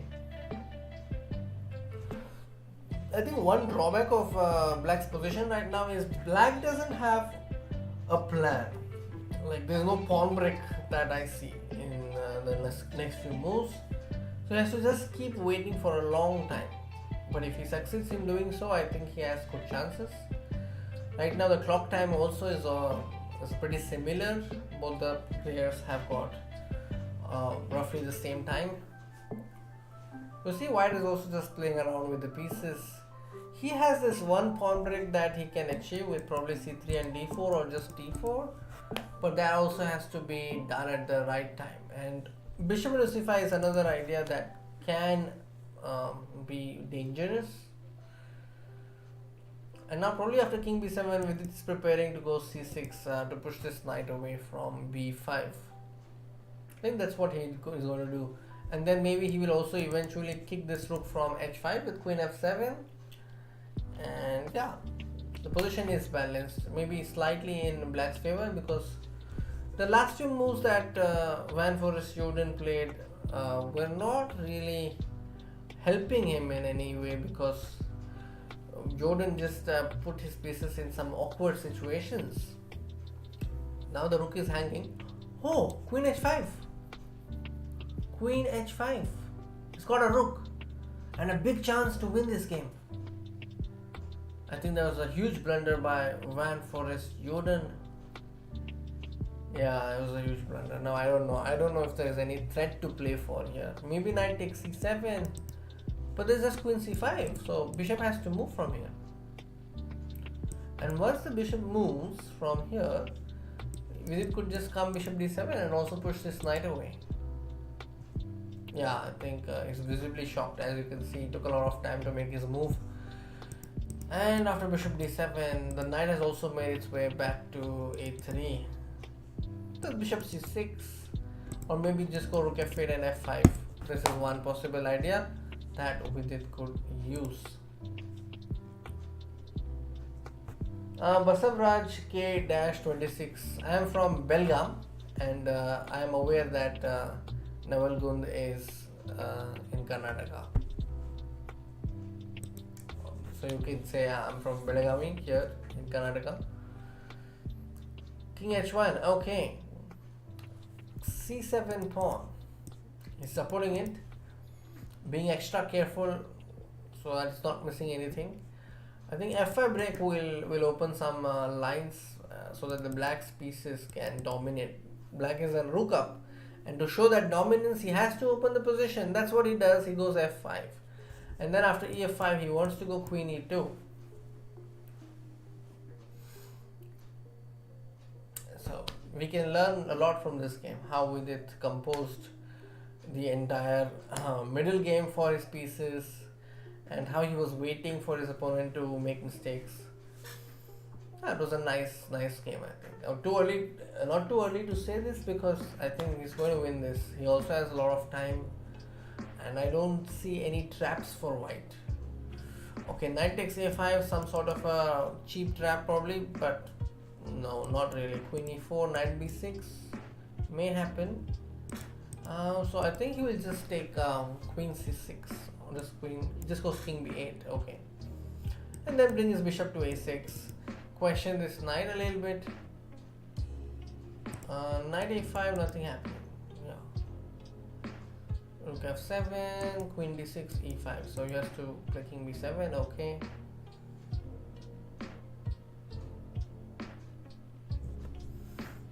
Queen e3. Rook f8. He wants to go rook f1 and exchange the rooks of knight d3. Good move. Knight f2, bishop f2, he'll go rook f2. That deadly bishop is lost, and with that Vidit has won the game. A very nice win. Kudos to Vidit. I think he'll be really happy with this win. So right now you can see Vidit is in the second spot, but the other players are yet to finish their games. So we will wait for a few minutes before we get the standings. Yeah. So in the other boards you see Exotic Princess is playing Beka 95. So that's this game. A lot depends on this game. So that's a very nice finish by Vidit Gujrathi.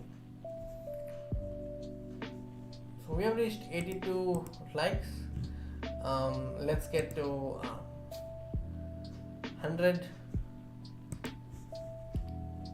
Coming back to Vidit's performance, I think like I mentioned in the middle of the stream today, that Vidit may actually finish in the top because he saved a lot of losing positions. He went on to win those games. So such kind of luck usually happens, when something big is going to happen in the event. This is just from my experience. So also now that Vidit has this Grand Prix or Grand Prix tournament coming up, I think it's a good boost for him to have finished in the top. He also is regularly playing in our Rapid Championship that takes place on the weekends usually. King c4, okay, bishop e5, and yeah, white is winning, white is winning. Bishop c3 and then just b5, b6, b7, b8.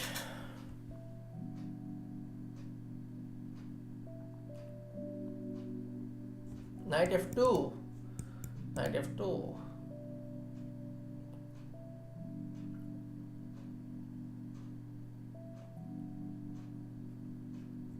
Knight s3, he wants to go bishop e5. And now he wants to pick this pawn, yeah? Exotic Princess is leading this. Yeah, king a7 and it's lost. So Jobava Bahadur has won. Let's see how that impacts the standings. He's right now on 10/11. And I think Vidit finishes 4th right now. Let's wait for the final standings. Right now I see Vidit in the 4th position. So I think Vidit will also get a prize. There are top 5 prizes. Let me just confirm.